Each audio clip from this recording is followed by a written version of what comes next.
sommes quasiment arrivés au terme de notre analyse sur le pétrolier et ses dépenses. Finalement, de toutes les interventions que nous avons pu écouter, il en ressort quelques principes assez importants. Le premier, c'est donc le principe de la privation. Plusieurs personnes généralement justifient le comportement dépensier de plusieurs pétroliers par le fait qu'ils restent privés des loisirs, des femmes, de la boisson pendant 28 jours. Et que donc, une fois libérés de ces 28 jours, cela est donc un justificatif pour eux de pouvoir se livrer à toute forme de plaisir et toute forme de dépense.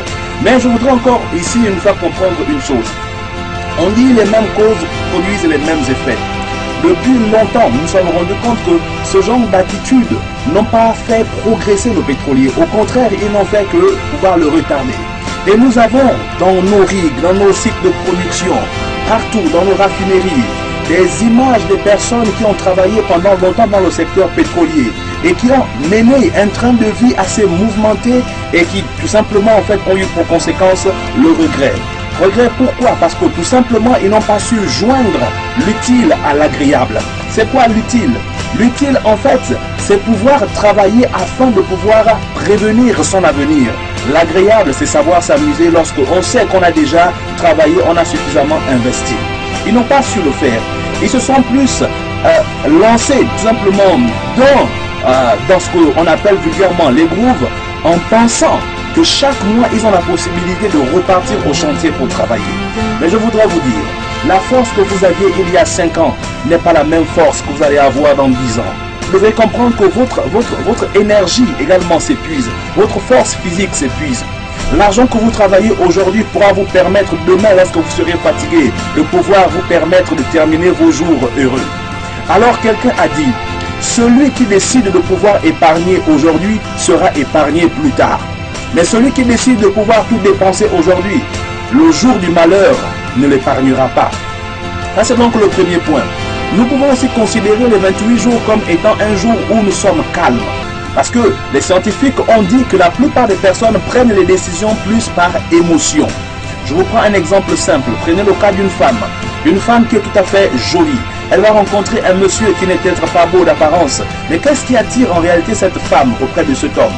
C'est tout simplement parce que ce dernier a réussi à toucher ses émotions. Alors tout simplement, elle va se livrer. Lorsque nous allons acheter par exemple le dernier téléphone qui coûte 300 000, 400 000, qu'est-ce qui nous pousse réellement à l'acheter? Ce n'est pas parce qu'on veut communiquer, mais c'est parce qu'en fait on veut se sentir également au-dessus. On veut appartenir à la classe des hommes les plus importants. Ce sont nos émotions donc qui parlent. C'est notre sentiment d'orgueil qui va donc nous pousser à partir poser ce genre d'action.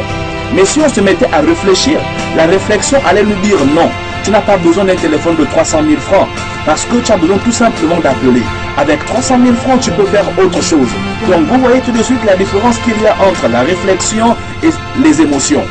Et c'est la même chose avec le pétrolier. Lorsqu'on se retrouve dans un environnement, là où il y a des femmes, il y a du vin, il y a de la boisson, aussitôt nos émotions vont donc se mettre en mouvement et tout de suite, l'élément de l'orgueil va donc se mettre en nous et va nous pousser à vouloir faire aussi autant. Mais je voudrais nous dire également, cet élément d'orgueil est un ennemi que nous devrions pouvoir aujourd'hui vaincre. Toutes les personnes qui ont pu réussir dans le domaine financier, qui ont réussi à entreprendre, qui sont devenues très fortes sur le plan financier vont vous dire une seule chose. Ces personnes ne se laissent pas avoir par leurs émotions. Ces personnes ne sont pas envieuses. Ces personnes savent se contenter de ce qu'elles ont. Et c'est pourquoi elles réussissent. Ces personnes ne se laissent pas entraîner par les émotions. Je vous prends un exemple. Quelqu'un viendra vous voir et vous dira « j'ai besoin d'argent ». L'homme qui a le secret de la réussite va lui dire « ok, qu'est-ce que tu veux faire avec ?» Il va chercher à aller. Il va dire « ok, c'est bon, j'ai compris ce que tu me dis ». Mais celui qui travaille sous les émotions, lorsqu'on lui posera un problème, tout de suite, il mettra la main à la poche, il va donner. Un second viendra, il mettra la main à la poche, il va donner. Et c'est le comportement qui conduit les gens à la pauvreté. Le deuxième point qu'on doit encore une fois de plus ici souligner, c'est le point qui consiste ici à dire que l'argent du pétrole est maudit. En réalité, l'argent du pétrole n'est pas maudit. Ça fait partie de ce qu'on appelle les croyances limitantes. Ce sont des croyances qu'on se met nous-mêmes dans la tête et puis qui finalement nous bloquent. L'argent du pétrole est pareil que l'argent qu'on gagne chez les forestiers, l'argent qu'on gagne à la fonction publique, tout est pareil. C'est tout simplement le rapport et la relation que nous avons avec l'argent. Comment peut-on parler de rapport? De la même façon que un homme peut avoir des bons rapports avec sa femme, ça veut dire qu'ils s'entendent bien, ils se comprennent bien. De la même façon, les hommes entretiennent des rapports avec l'argent. Il y a des hommes qui, lorsqu'ils ont l'argent, ils arrivent à canaliser l'argent. Ça veut dire qu'ils ne laissent pas l'argent les dominer et les pousser à faire toute forme de désir. Et il y a aussi d'autres hommes qui, donc quand je dis homme, c'est homme ou femme. Il y a donc d'autres personnes qui, lorsqu'elles sont face à l'argent, elles sentent que les mains brûlent, elles sentent que le cœur bat. Tant qu'il n'a pas dépensé tout l'argent, il n'est pas tranquille.